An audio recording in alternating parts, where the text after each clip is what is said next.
Hey guys, and welcome back to this channel. In this video, I'll be showing you guys what the celebration puppy does in Great Garden. It is a legendary pet and you can get it from the New Year's egg. Each egg costs 1 trillion shekels, or you can get it from the free rewards when you claim it every day.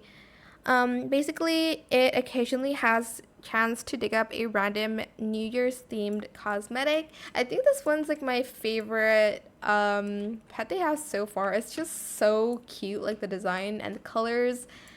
Even though it doesn't do much that I can kind of use for my garden, but it's super cute still. Like, look at it. But anyways, that is what the celebration puppy does. Let's get the Yeti out here and put in my guardian. Put it in my guardian. It's called Cal. Let's view that.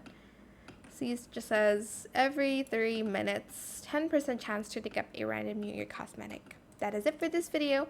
I hope it was helpful for you guys. Don't forget to like, comment, share, and also subscribe to this channel if you haven't done that already. If you have any more questions about this video, just leave it in the comment section down below. I will try my best to answer them all for you guys. And if you found this video helpful, please click the thanks button as well. That is it. Thank you so much for watching. Goodbye.